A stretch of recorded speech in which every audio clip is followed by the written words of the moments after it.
Why hello there and welcome back to my channel. Today's topic is a group that I had no idea existed until like a few months ago, but now they are absolutely taking over my For You page. These girls are everywhere. So drumroll please, I'm talking about Hybe's global girl group Katseye. So Katseye was created by Hybe, and Hybe's also really known for their groups like BTS, and so their members were chosen through a competition and survival style program called Dream Academy. This is where thousands auditioned to be in this group, but only 6 of them survived after going through this rigorous program that, from what I'm aware of, took years until they finally had the girl group. And they officially debuted in 2024 as a global girl group, not just tied to one country. And so with this global aspect, it means that they were more aimed towards the Western market. So they still have that K-pop style in training, but then they're also adding that Western branding. These girls have very strong dance performance, clean visuals, and they are going viral fast thanks to social media and then also their Netflix documentary. In this group, we have Sophia from the Philippines, Daniela from Atlanta, Georgia, Laura, who, by the way, you do not want to mess around with. She walked into that program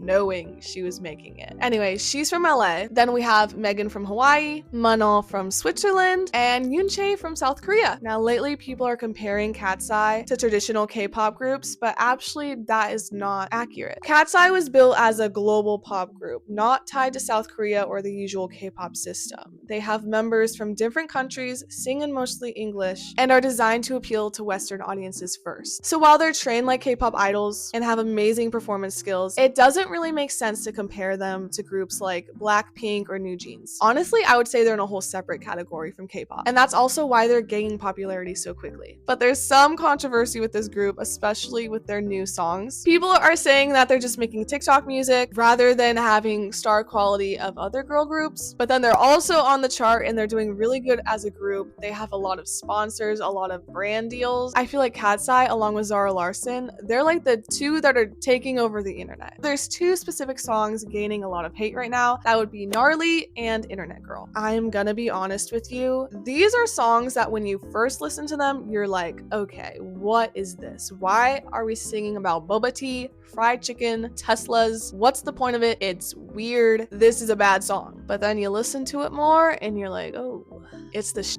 And yeah, Avi, they are trying to copy, because thanks to Gnarly, we have the banger that is Spaghetti. And yes, I totally believe that Spaghetti is taking inspiration from Gnarly. It's just way better than Gnarly. But if we didn't have Gnarly, we probably would not have Spaghetti. And Spaghetti is awesome, so I have to thank Gnarly there. The Gnarly music video is really good. It's super chaotic and it's super weird, like the slimy sandwich stuff going on. I don't know what the point of that is. Then there's Internet Girl, which they started performing live at first, and people were kind of like, oh, it's a good song, but then the beginning of it's not good because they're saying eat zucchini, do you read me, like the emoji. Then like Gnarly, you listen to it again and again, and all of a sudden you're walking around the house and you're like, eat zucchini, eat zucchini, and it all goes downhill from that because you're hooked. I have experienced it firsthand. And then the track comes out and the I'm getting out of here part ends up being a baby voice. I'm getting out of here. Why is it a baby voice? What weird soundboard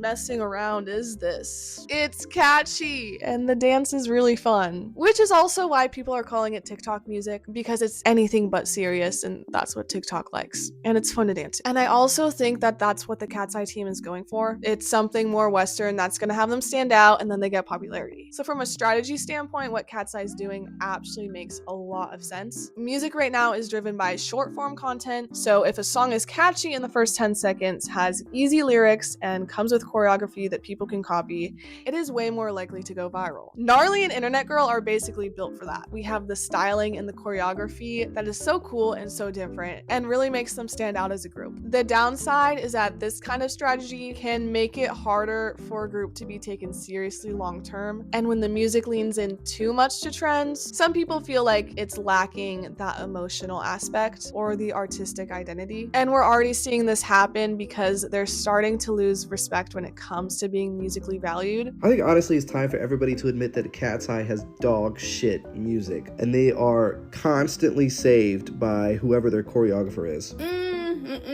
You're not gonna get away with that with me. That is straight up trash. In K-pop, especially where fans expect growth, eras, and strong concepts, this approach can feel shallow to people used to more layered storytelling. The bottom line, Katseye's strategy is kind of a double-edged sword here. It's helping them blow up quickly, reach global audience, and dominate social media, but it also puts pressure on them to prove that they're more than just a viral moment. The real test will be if they can use this attention as like a launch pad and eventually show more depth and emotion once they've really secured their place in the industry. And they're really the group right now that everyone's still trying to figure out. They're fairly new, but they're also getting popularity fast. They're charting, they're everywhere online, and they've managed to get people talking really quickly, especially with their Gap ad. That's how I was introduced to them, and I still pull that up and watch it. I low-key wanted to buy Gap myself, but at the same time, the criticism isn't coming out of nowhere. This could just be step one. They really do have a long way to go. They are just starting. Maybe building a massive audience first will help them in the future. It just comes with a little bit of pressure. The real question is whether or not Katseye can use this to grow into something bigger once the hype dies down.